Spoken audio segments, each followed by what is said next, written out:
안식구 윤석현 변호사입니다.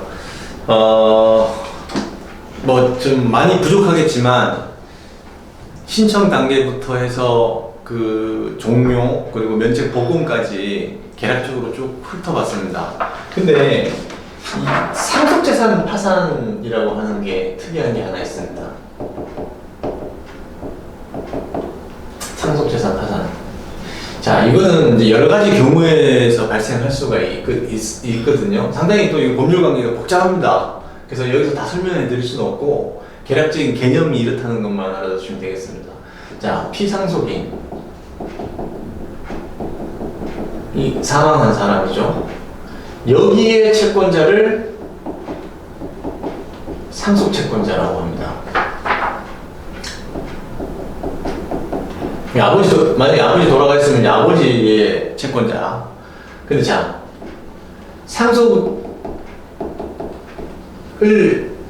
상속인이 있을 거 아닙니까? 그럼 여기에 대해서는 또 돈 빌린 게 있다면, 아들이 돈 빌린 게, 다른 사람한테 돈 빌린 게 있다면 그 사람은 상속인의 채권자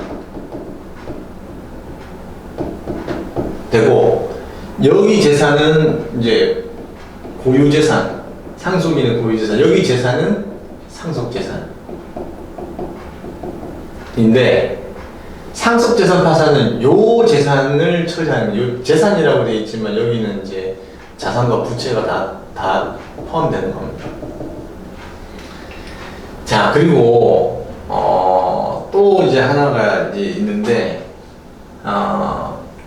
여기에 상속채권자가 있고, 여기에서 유증을 받은 사람이 유언에 의한 증여, 수유자가 있습니다. 자, 이 사망자를 둘러싸고 지금 많은 등장인물들이 등장하죠. 그래서 상속재산 파산은 그 상속재산이 자산보다 부채가 많을 경우에만 신청할 수 있습니다. 신청권자는 상속채권자. 돌아가 있으니까 이 사람은 신청할 수 없고, 이 사람 신청할 수도 있고, 그 다음에 상속인들이 신청할 수도 있고, 그 다음에 유언 집행자나 상속재산 관리인이 있는 경우에는 그런 사람들도 할 수 있는데, 실무상은 주로 또 자식들뿐만 배우자가 신청하고 있습니다. 그리고 그 상속인들은 그 한정 승인이나 재산 분리 신청을 먼저 하는 경우가 있거든요. 한정 승인, 재산 분리 신청. 그러니까 사망한 사람 재산하고 내 고유 재산하고는 구별해달라 하는 신청이 있는데, 이 결정이 있으면 상속재산 파산 신청이 의무입니다. 의무. 회생법 299조 2항 보면은 이거 상속인들이 신청을 해야 됩니다.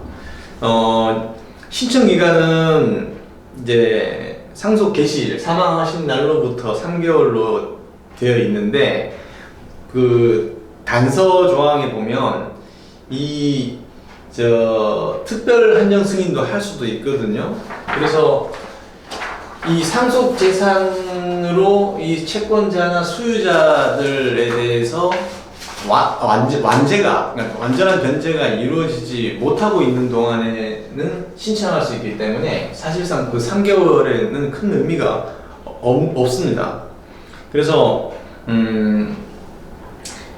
언제든지 완제가 덜 된 상태에서는 상속재산 파산 신청을 할 수가 있는 거거든요. 근데 이제 중요한 거는 이제 다른 경우를 말씀드려서, 돌아가시고 나서 뭐 상속재산 파산 신청을 하는 수순이면 괜찮지만, 이분이 파산 신청을 해놓고 돌아가셨어요. 네? 그러면 이렇습니다. 파산 선고 전에 신청해놓고 선고, 여기서 사망하실 수도 있고 여기서 사망하실 수도 있잖아요. 차이점은 선고가 되면 관제인이 관제인이 붙어 있고요. 여기는 관제인이 없습니다. 그러면 자, 그 파산 선고 신청 후에 파산 선고 전 사망 할 경우에는 법원에서 상속인들한테 파산 절차 속행을 명합니다. 상속재산 파산 신청해라. 할 거냐? 해라. 그러면 속행 신청 없으면 이제 파산 의사가 없는 것으로 알고 각하해버립니다. 이 신청을 각하해버리고, 파산 선고 후 사망하면 관제인이 있죠. 관제인이 있으니까 이제 관제인이 이제 상속재산 파산 절차를 진행하게 됩니다. 상속재산 파산 선고는 통상 제가 보면 그 한정승인 신고 후에 상속재산 파산 신청하는 경우가 좀 대부분인데, 그 민법에 그 어떤 행위를 하면 상속받은 것으로 간주해버리는 게 있거든요. 그런 행위를 제외하고 그런 행위를 안 했다면은 상속인이 한정 승인한 것으로 보게 됩니다. 상속인이 한정 승인을 한 것, 상속재산 파산을 신청하면 한정 승인한 것으로 보기 때문에 재산이 분리되는 거죠. 여기하고는 이제 상속인의 고유재산하고는 분리가 되는 건데, 지금 이 상속재산 파산을 제대로 이해하려면 엄청 어려운데, 이 사람이 돌아가시고 나서 상속재산 파산 신청하는 것이 통상적인데, 이게 지금 뭐 이런 경우도 있고, 요 사람도 파산 신청할 수도 있잖아요, 자식도. 그럼 막 복잡해집니다. 막 절차가 이제 2개씩 되고 이래서. 그래서 그런 부분은 제가 좀 적어 놓은 포스팅이 있으니까 참조하시고, 완전하게 이해하시기 조금 어려우실 수 있습니다. 근데 이제 주의할 거는 뭐냐면, 상속 재산이 아닌 경우가 있습니다. 예, 금양이면 손주들 묘 쓰려고 해놔서 나무를 못 심게 금지해 놓는 그런 임야, 금양임야, 그리고 600평 이내 묘토인 농지, 그 다음에 생명보험금, 사망퇴직금 성격의 유족급여, 그 다음에 부의금, 이거 상속재산이 아닙니다. 그리고 상속인의 피상속인에 대한 채권, 상속인의 피상속인에 대한 채권, 요것도 상속재산이 아닙니다. 근데 피상속인이, 그러니까 아버지가 아들한테 돈 빌려준 게 있어요. 그거는 상속재산 채권에 들어가는 거죠. 지금 요거는 상식적으로 좀 알아두시는 것이 좋을 듯 합니다. 상속재산이 아닌 것들은. 그래서 아버지가 돌아가시고 나서 이 재산관계를 정리를 보통 이제 한정승인하고 상속포기를 하잖아요. 그러면 한정승인자가 이거 정리를 놔야 되는데 재산이 뭐가 있는지도 모르겠고, 그러면 부채가 더 많다 할 때는 상속재산 파산 신청을 하는 것이 좋습니다. 왜냐하면 우리 한정승인자가 공고 내고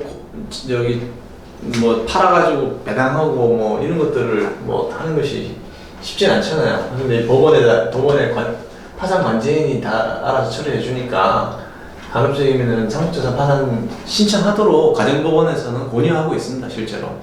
그러니까 이런 제도가 있다라는 것을 알아두셨으면 좋겠습니다.